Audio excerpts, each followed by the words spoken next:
So nobody knows that I'm an old man. Oh, no, with lots of jokes. Huh? With jokes. Lots of jokes. Always a joke. Why not? Why not? That's true. Lama no. So what did they have any comments on your interview? Had they any comments till now what I've said? Oh, that it's wonderful. They're hearing exactly everything they need to. Okay?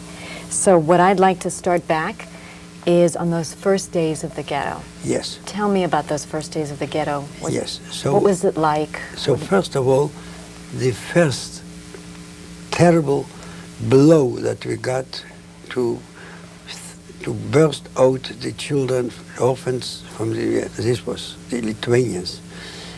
But on the third day of the ghetto, on the 18th of August, 15th of August, the ghetto was closed. Nobody comes in, nobody goes out. And the 18th of, and they used, every day we used to send workers to town, to various places outside of the ghetto. This was hard work, very hard work that Jews were not used to do. For instance, in building laying bricks, or in the barracks to the men's rooms and the other clean, dirty things. So they said they need 500 workers of academic professions for archive work.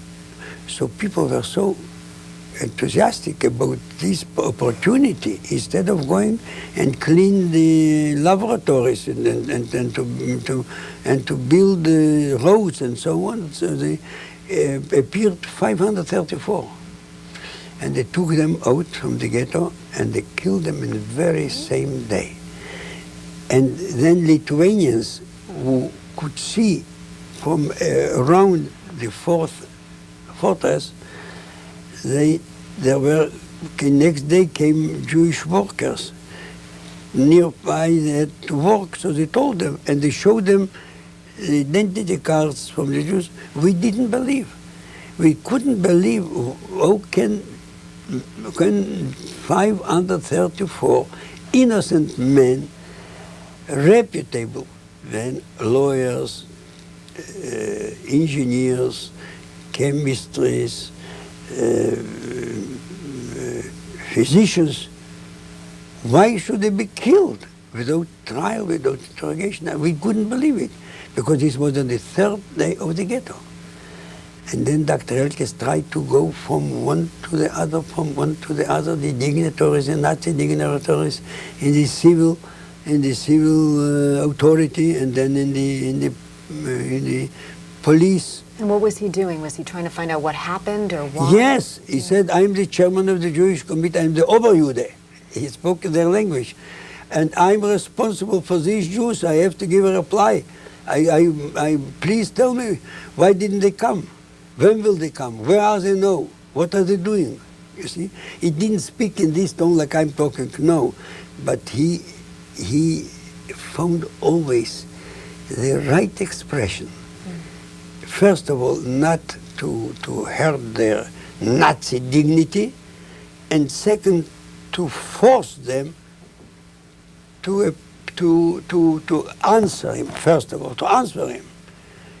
And to answer him in a way like a human being, because a Jew is not a human being. You understand? So first of all, a Jew doesn't deserve that he should get an answer at all.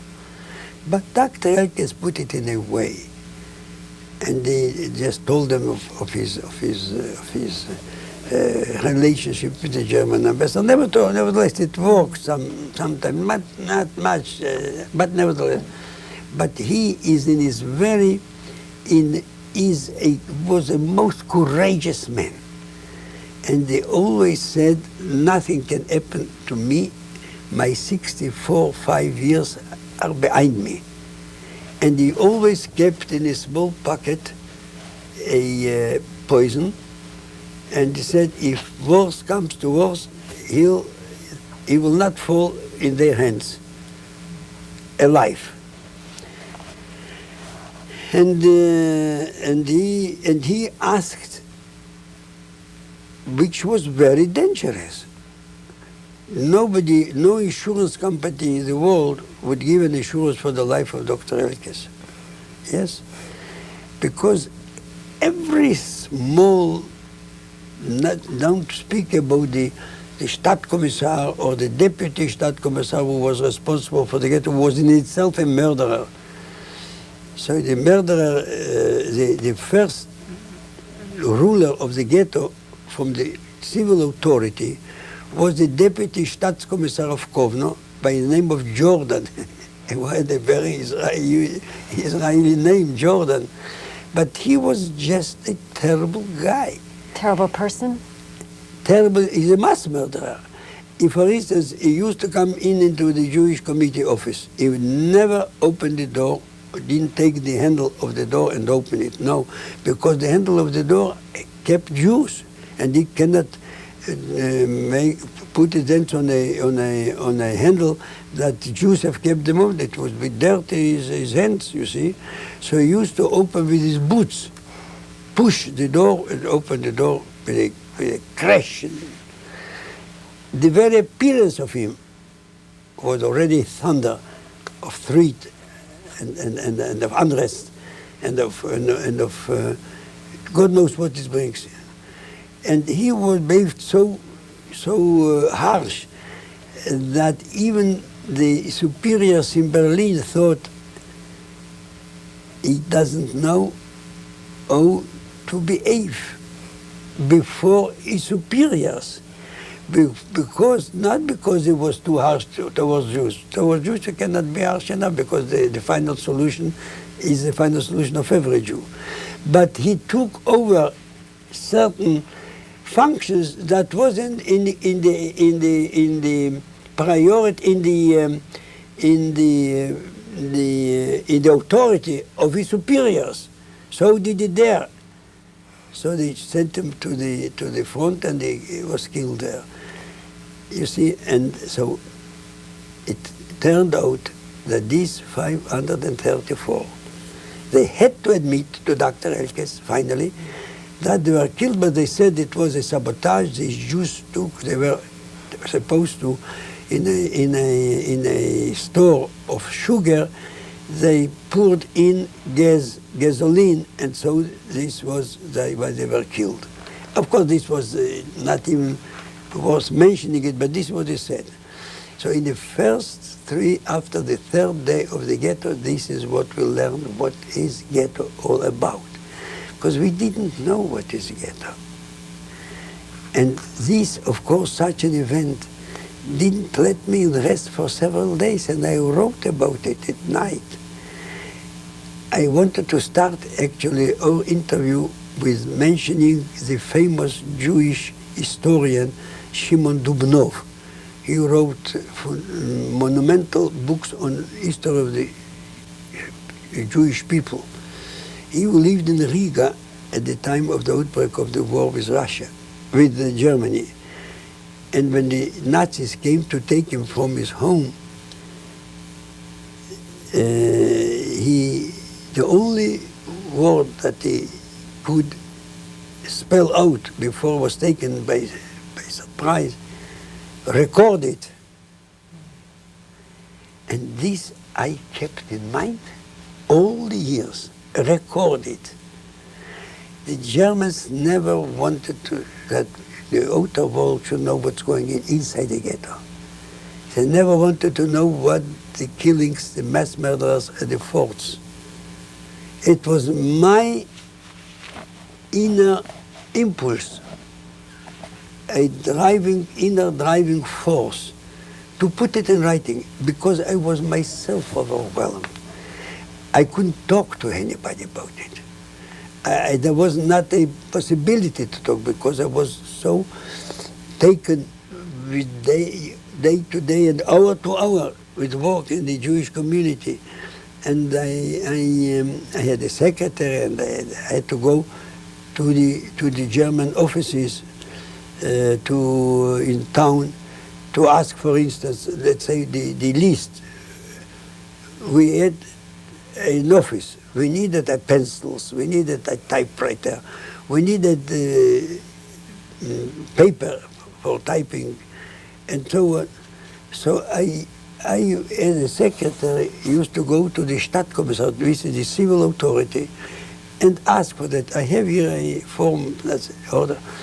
So this, when you go out to the ghetto with an escort, you know, the first year, the second year was already you had to get a certificate and all. But be it as it be, you every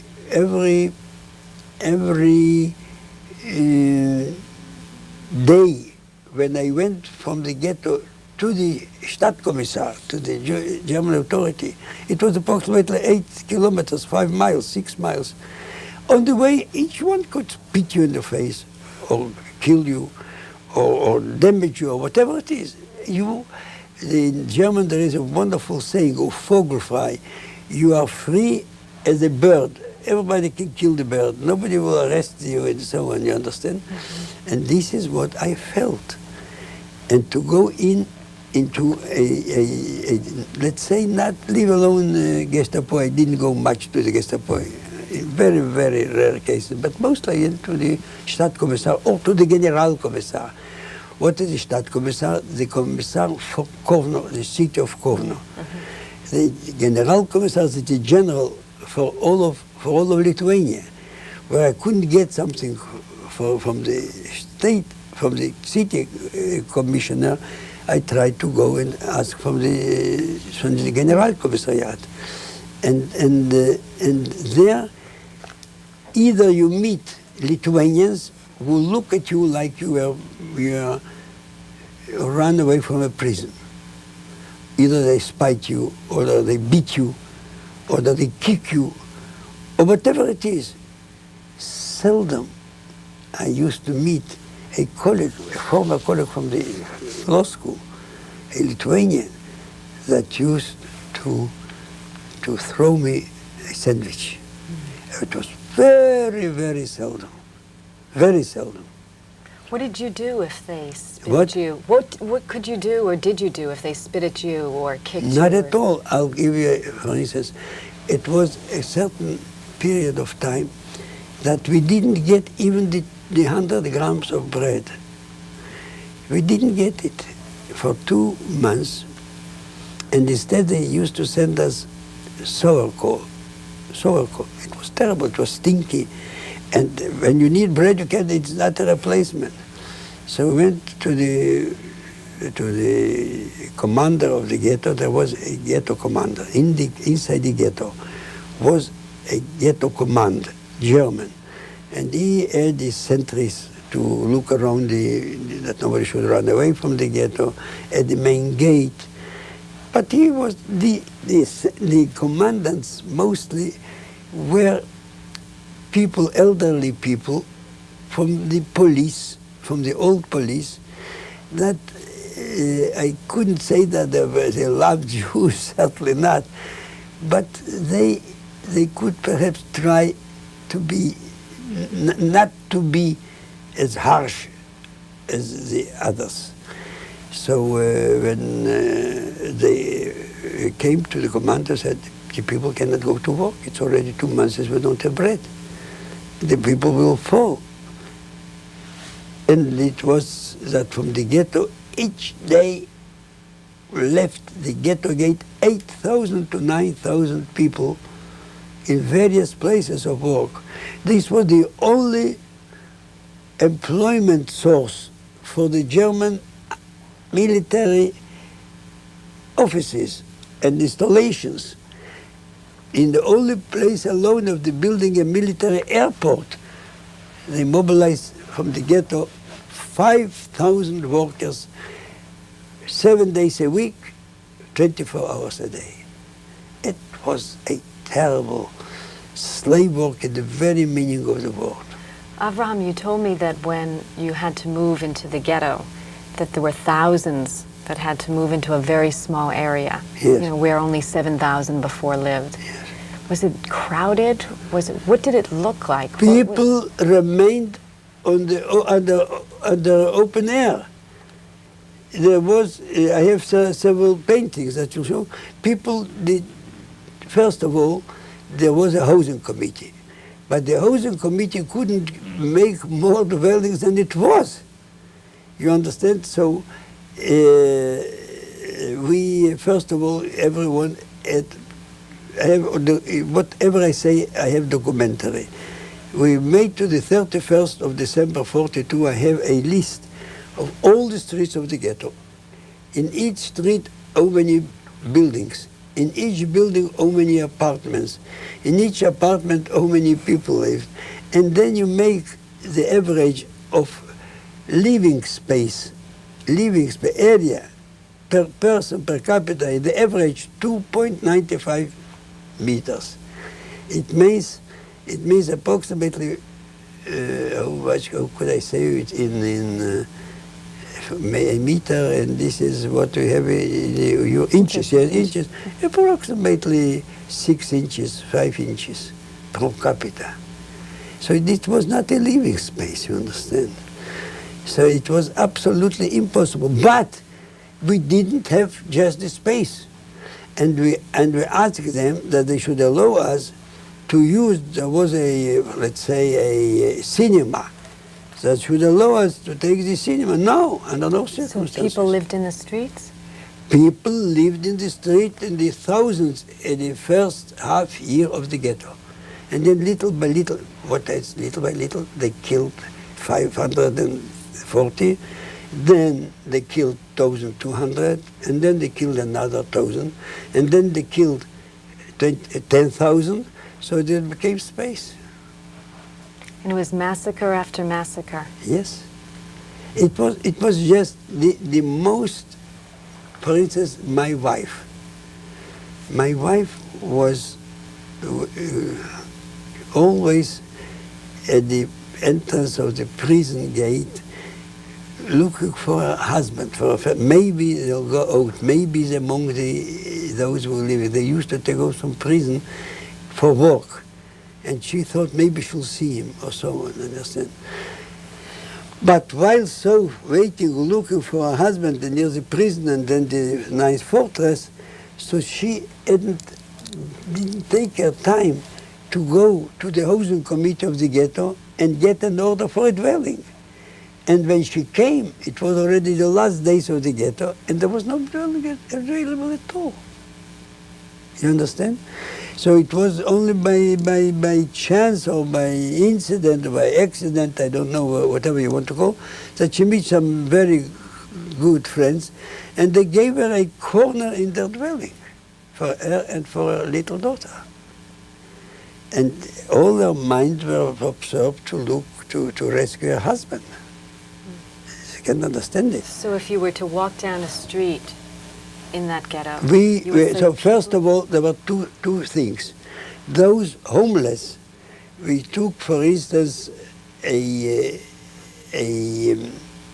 synagogue, and we placed them in hundreds, 300, 400, 500 people, old and young, and we called it a reservat, to reserve for homeless, for roofless.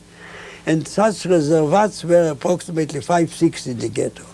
And then the others plainly were in the courtyards and in the behind the line. I have here an excellent drawing by Joseph Schlesinger.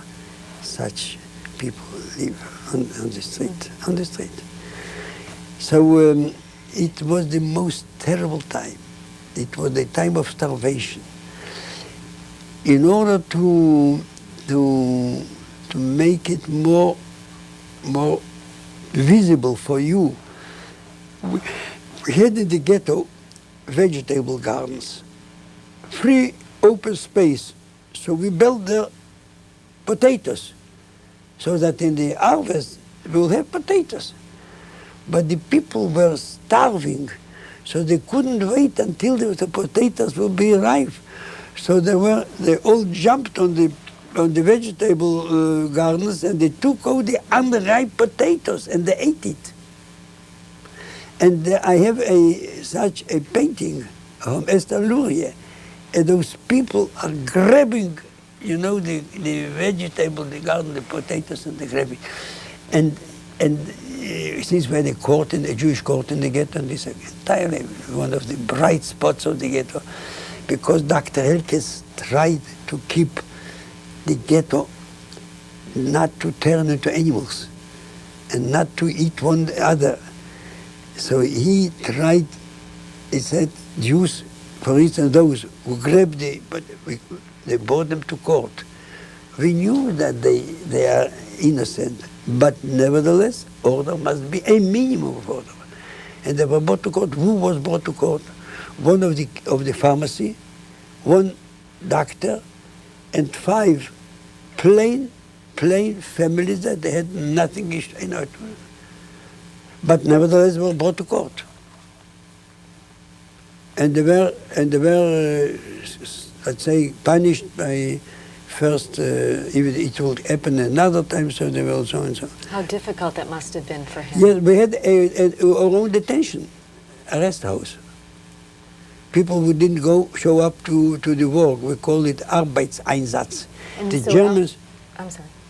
go ahead. No, I was going to ask you, so Elkes did this to maintain order, regardless of how difficult, knowing these people were starving? Yes, but so Dr. Elkes, when the court was established, so there was my patron, whom I talk about, Professor Simon Belyatsky. He was nominated president of the court, of the Jewish court, and other prominent lawyers were members of the court. So there was a very festive, as far as you can talk about festivities in the ghetto, you see, but it was a very serious joint meeting of the Jewish committee and the members of the Jewish court. And then Dr. Elkes told them, it was his prerogative to nominate, and he was prerogative also to this place. And he was order. There was a regulations based on the Lithuanian laws before the war. And he said, we are in the ghetto in the most terrible time of history of the Lithuanian Jews. There are all the possibilities that because of the density in the dwellings, because of the terrible lack of food, because the terrible pain of loss of wives and children and mothers and children, people may lose their Tselem Elohim, their divine vision in which we all were born alike. It is our joint responsibility and task, especially in these in these very terrible conditions in which we live, to keep the human minimum dignity in the very best sense of Jewish heritage. And this is the joint responsibility and the joint task of the Jewish committee and of the Jewish court. And what I expect from you, the president of the court and the judges of the court, members of the court, there is a Talmudic saying, tzedek, tzedek tirdof. You should pursue right, justice, justice to pursue. And this is your main task. More so under these horrible times that we are living. And there should be each and every one alike. From me, as chairman of the Jewish committee, to the last of the laborer and the airport workers, alike. And you should not any distinction, or because of relations, or because of friends, and because the court must be equal for everybody, and every one of the inmates of the ghetto, when appearing before court, should be given the feeling that is free to talk out, to speak out what is on his heart, to explain why he did it, what he did, and to explain him what could be the consequences of his deed, and that he shouldn't repeat it. It was, I want to tell you, it was a session of Itromemut Aruach, of the high spirit, in the very best sense of the Jewish tradition and heritage.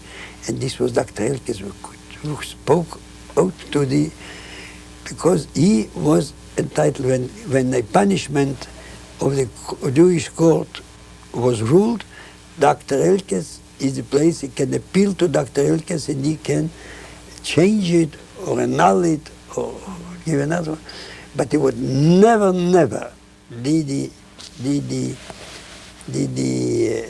take advantage of his rights. He respected every judgment of the court. And my Professor Belatsky, the president of the court, he responded to him in the most brilliant response that only such a big jurist and human being like Professor Belatsky was. He said, we understand fully our responsibility. We are coming, there is a Hebrew saying, Bitchilo uberchimo, with reverence and with awe, we take over the task of to judge the Jews in the ghetto. And we'll do it to the best of our understanding, to the best of our taking into consideration the specific conditions in the ghetto, that nothing was alike. And also the rulings were rulings that you cannot find in any law book in the world. And I know law books. Yeah, you know Turkish, and you know Hebrew, and you know Russian, Tsarist law, all those different laws. Yes. Avraham, tell me, what was the most memorable advice that Dr. Elkes gave you? No, look, I want to tell you, this morning I spoke about Dr. Elkes, and I prefer talk more about the ghetto. Okay, And let's talk there about is the about ghetto. we should not repeat. You see, well, there was, as I said, in the very same day when it was the last and most dramatic assembly of the Jewish community in Kovno, when the Elkestrat was chosen, there was also in the very same, right after, 2 hours later, we convened a meeting of 4 Zionist leaders from the labor Zionist, 1 from the Chalutz left-wing Zionist, from the revisionist right-wing, and from the general Zionist. I was one of the 4. And we instituted the Zionist underground, which was called Merkaz Tzioni Vilyampole Kovna. Vilyampole is Slobodko in Lithuanian is Vilyampole. And why we decided? Because M Tzadik Vav Kuk is Matzok. Matzok is, you know, Matzok is when you are in stress, when you are in despair. You see? And we were a community in despair. And this was, and we wanted 2 things to achieve with our very, very clandestine and very, very away from sunshine, away from anything outside should hear. We wanted, first of all, to keep the Zionist youth on a certain moral, that they were not left alone, that their leadership is with them, and that there is a hope. Give them a hope that time will come and the liberation will come, then war will end, and we'll proceed our Zionist work and go to Palestine to make our life there. It shows, the ghetto shows, that there is no place for Jews but Eretz Israel. And this was very important, and we kept such meetings on let's say, on Hanukkah or on Pesach. We used to make the 3rd Seder Pesach, see, in the clandestine, of course. But this encouraged the youth. We trained them in how to handle ammunition. Was this what gave you and others the will to continue to fight and to struggle? Absolutely. First of all, we, the Jewish, the leaders, the Zionist leaders, felt the responsibility because, you see, you can see here your Haverim, that you were the leader of them yesterday, a year ago, 2 years ago, and they look at you, and I shouldn't be ashamed when we are face to face. So I have to tell them, look, we are fighting, and you have to join. You are part of this fight, and you have to share in these extraordinary conditions. Don't give in. Don't forget, if you have no sufficient bread, tomorrow you get more. If you can find a loaf of bread, bring it and share it with your Haverim and so on. We had, how did they come to Pnina? How did they come to Pnina? Pnina was, her husband was a Zionist students' fraternity. Not on the same of mine, I was the president of my fraternity. But in the ghetto, it was not important whether you are a Reb Zionist or you are a general Zionist or you are a labor Zionist or whatever you are a Jew. So we melted together and we walked together. And we wouldn't collect money for Eretz Israel for Keren Kayemet. But we did take care of the widows, of the orphans, of our Haverim. You understand? Pnina was not the only one whom I supported and who came. There was a woman from a Haver, this Kaplan, a second secretary, who was killed. He left a wife and a child. The first thing she came to me, what shall I do? We remember you, whatever you need, sometimes what I can do. It's not very much what I can do, but what I can do, here is the address. And they came. Pnina didn't come to me. She didn't come to me, but I knew her. I knew her from Maccabi. I knew her husband from the students' fraternities. And one day, I worked in the Jewish committee. But as I told you, in order to give a possibility for the hard works at the airport especially, to take them a day off, and we went to work in their stead on the construction of the airport, military airport. It was terrible work. But this, we gave them a possibility to take a day off. So and another day I was in another working place.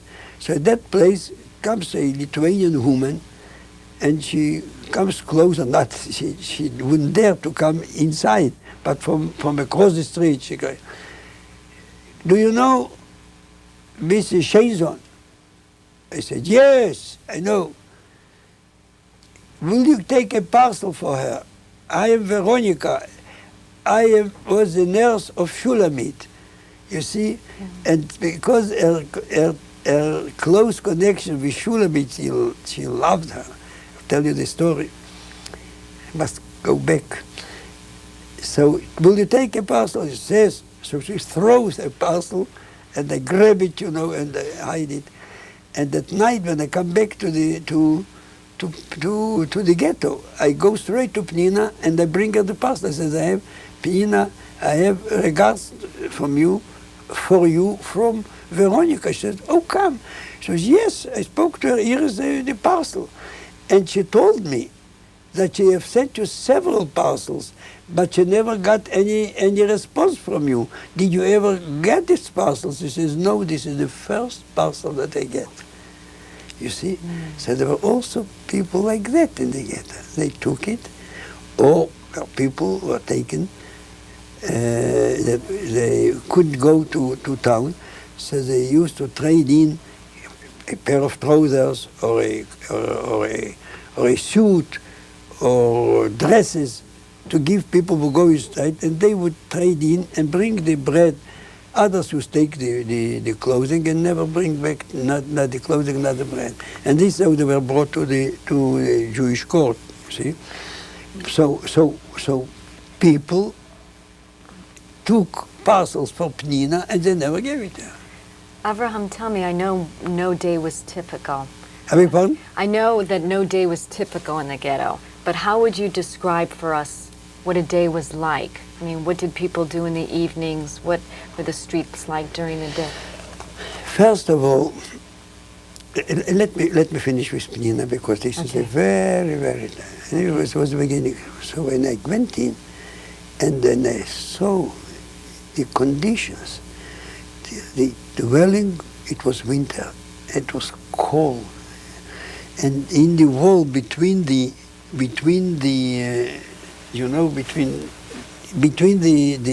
woods, there was ice. So I told her, Penina, don't you have any? We used to give portions of firewood, very small portions, very small, but nevertheless, why didn't you go to ask for firewood, for a portion of firewood? And since you have a child, you are entitled to another half portion for the child. You understand? And so I started, and I helped her. I was instrumental in bringing this and bringing that, and then. And one day, Penina went to work, and she tried to trade in her evening gown for bread, and she was caught by the police, and she was taken to Gestapo, to Lithuanian criminal police. And when the workers of the brigade where Penina worked came back to the ghetto, so they came to me and told me Penina is under arrest. And I tried immediately, what can I do? There was a man by the name of Lipzer, who was the foreman of the group of inmates that worked in the building of Gestapo. So he used to have some contacts, he used to bribe one Gestapo. So I ran immediately to his house in the ghetto and told him, look, you have Lipzer, you have to help. Here is a widow. She left a child. The child remained alone. Her father was killed. Her mother was in jail, and you must do everything what you can in order to save. To cut a long story short, I had some connections with Lipzer. He's a special story for himself. So he was instrumental, and we didn't disclose to Shulamit that the mother was under arrest. We only told her that the mother remained to work a night shift, and she'll come tomorrow morning. And she come only tomorrow, a day after tomorrow late. She was 2.5 days in jail.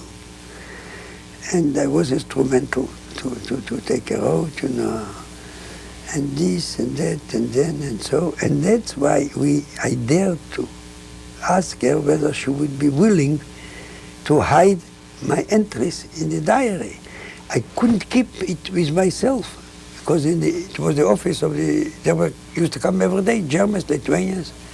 I couldn't keep it at my private home because they would come anyhow to look at my private home. And I couldn't give it anybody else. And when I asked Penina, just by chance, I was sure she'll say no. Why should she take such a terrible risk? Find an entry of the diary, this means death, 100%, no mercy. But she said, without hesitation, yes. So I said, Penina, think over again. This is a very dangerous thing. I'll hide it. All right. To cut a long story, she was hiding it. And these messengers that we had in the ghetto, we worked with me in the secretariat of the ghetto, he used to bring this every morning under his shirt, the entry of the date, and bring it there. This young 10 years old, Yankale is his name, Yankale. He's now in New York. He graduated high school, he graduated university. 3 years he used to drink from me to Penina. Not one word did he spell out. It's a 10 years, 11 years, 12 years. Not one word. And never did he fail. And you cross from Germans, even Jews in the ghetto. So I have all the respect and admiration for this Yankele, and you must not, you will understand whatever I could for Yankele I've done for That his you did mother for and him. for so you see. Yes, and a very great man. You see, and this is, and I could see Opnina is in despair, starving for bread. She was a daughter of the richest family in Lithuania. She graduated university in Vienna before the war. She had a wonderful home, most luxurious home in town. And they'll talk to Penina tomorrow. I beg pardon? I think Linda Yes, will yes. talk to Yeah, Penina so, tomorrow. so so I don't want to tell you Right. her background. I knew her from the Maccabi, you see. But nevertheless, these are hiding. And often I used to come to her in the evening when I was entirely exhausted. Sometimes I had terrible experience with the Germans in town, and I just couldn't take more. And I said, tonight I cannot write the diary. She said that you cannot dictate to me, and she took the pencil and the short paper and she wrote the entry for that day. And that's why you'll find in my original handwriting. You understand? So this is, so we did not make love so much as one can think, but we made so very much human contacts, human devotion to each other that cannot, I have no words to express it. I must not tell you, in my youth it was the easiest thing for me is to meet a girl or to go out with a girl, or more than that. But this was not the case with Penina. Penina was pure love, devotion, and sacrifice. This is what was. And I was lucky that this was a rapprochement. She in return, you understand? Now, we had, you were asking about the day-to-day life. In the ghetto. It was ghetto. People, what was the agenda of the day? You get up at 5 o'clock when it's not still, not sunshine, before sunshine. Most of the people of the ghetto have to report to the main ghetto gate and go out to work in town, or to go out to the workshops in the ghetto, which is 1,800 people. And you immediately go into the machinery of slavery, of order, of beating up, of calling all kinds of names.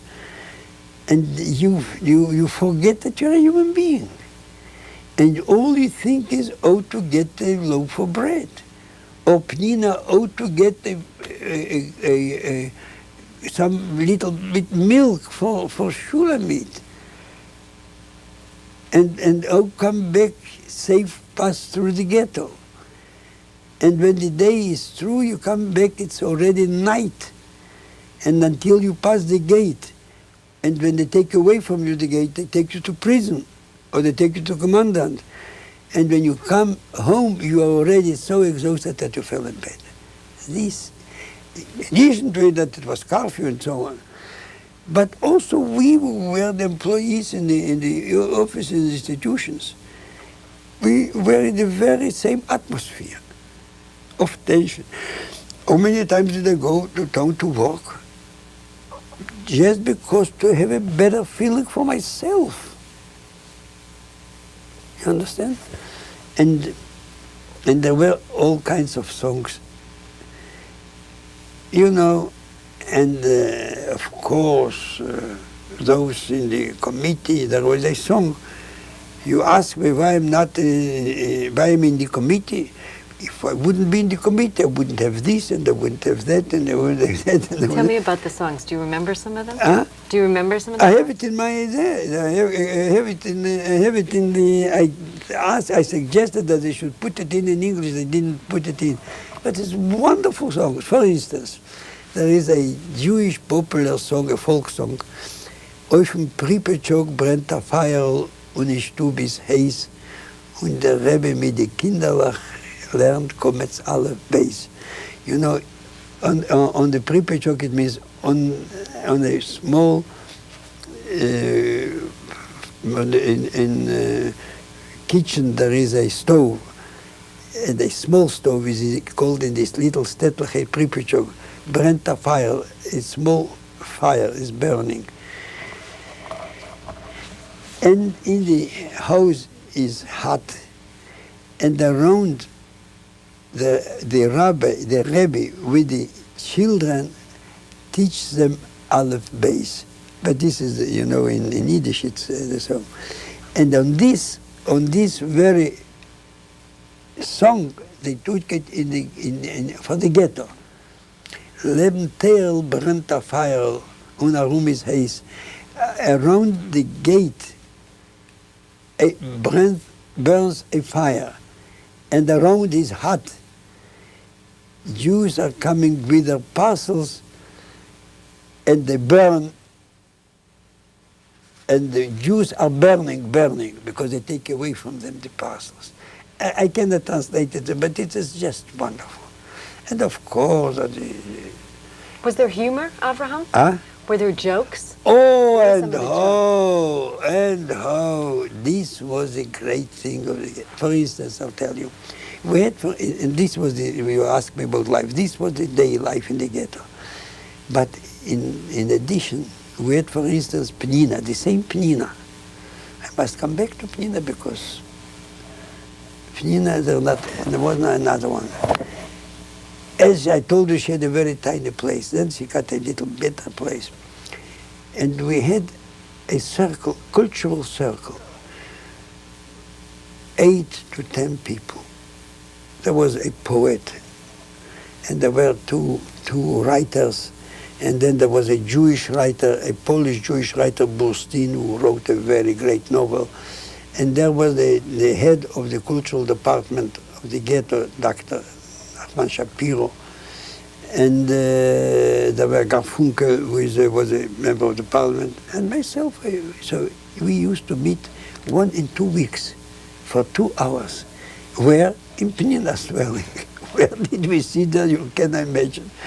But there we sat 2 hours. Each one used to read one of his poems.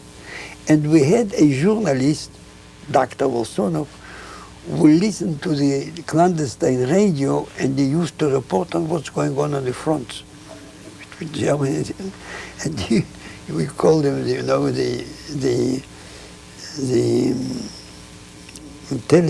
military intelligence report. And there was one that was reading for what is written, and sometimes I used to read one of my entries.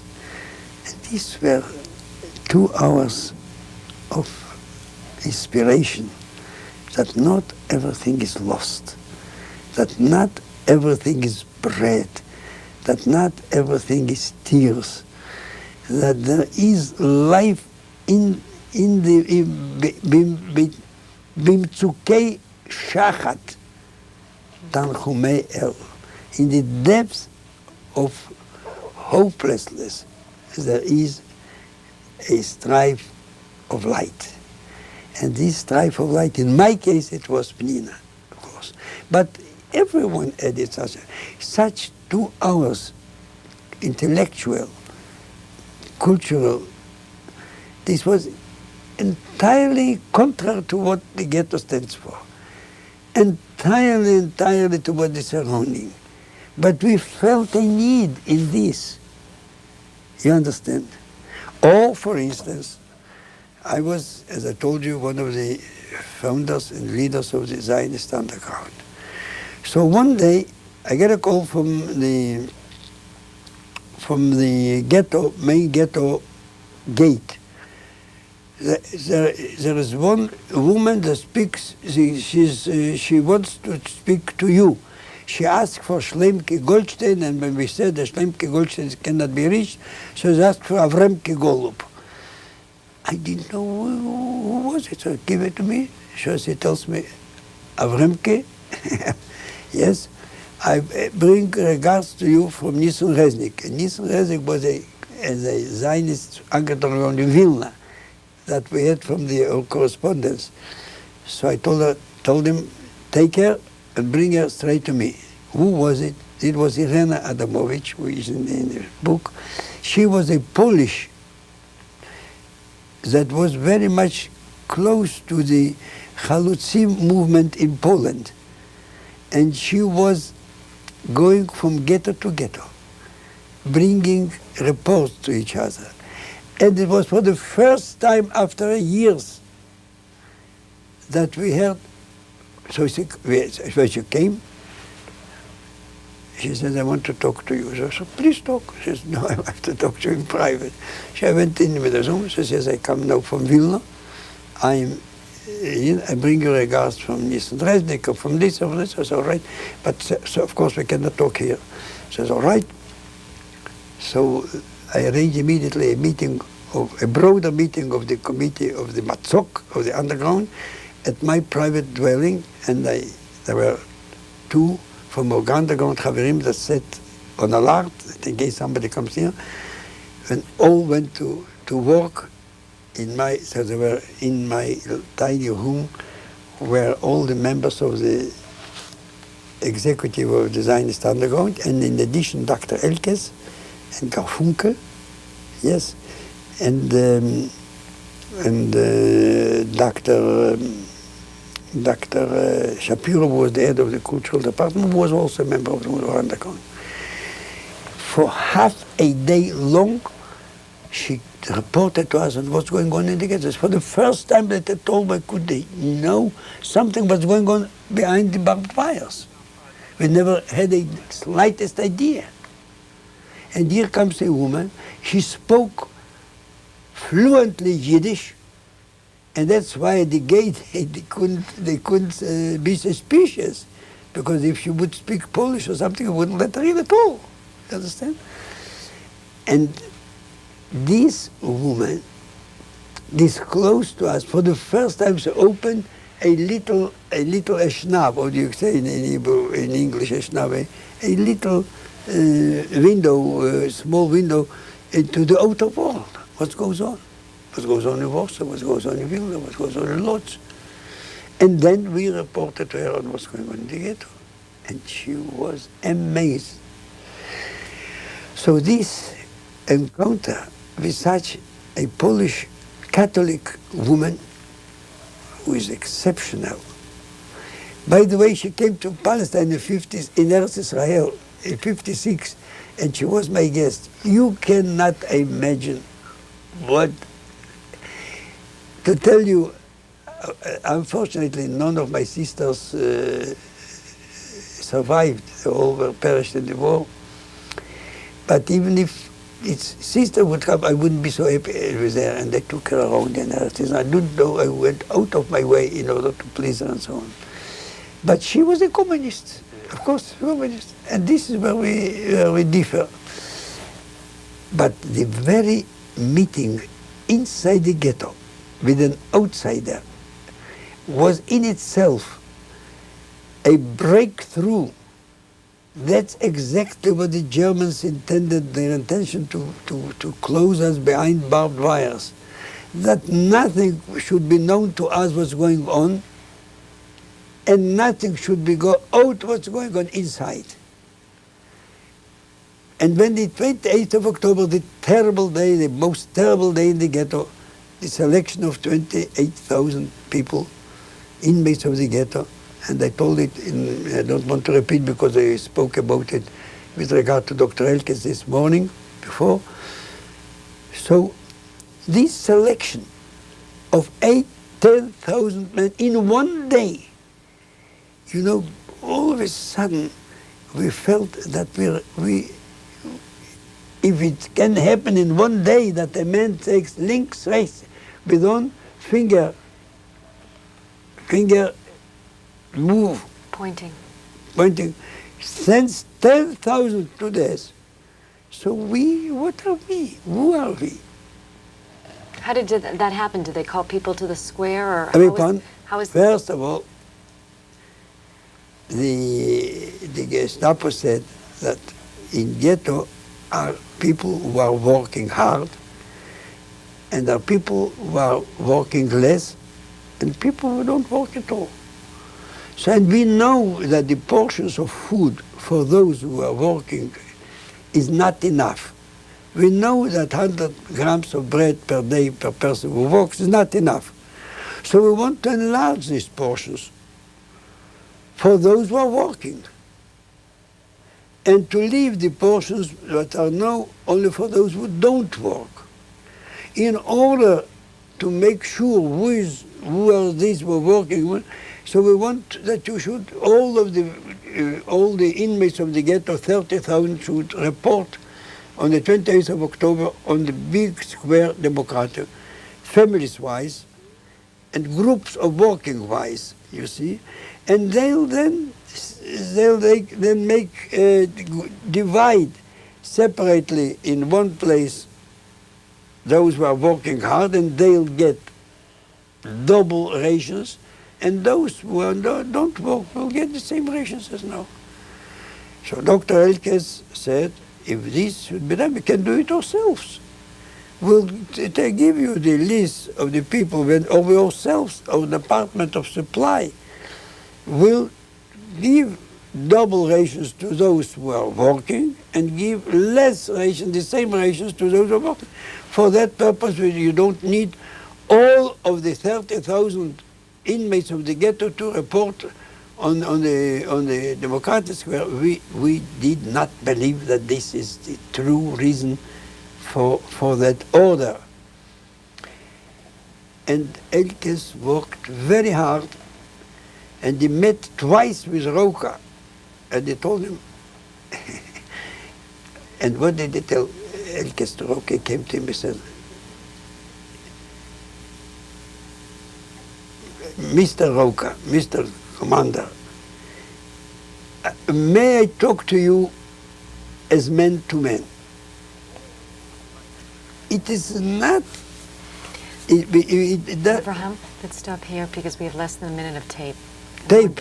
Yeah, and I want them to switch the tape so we hear what was said. Good. Okay? Yeah. Can I go to Yeah, I was going to ask you, would you like to go to the men's room? I'll take a wonderful opportunity. Okay. Let me help you. There we go. Oh, yes. I want to unhook you. I didn't know that I'm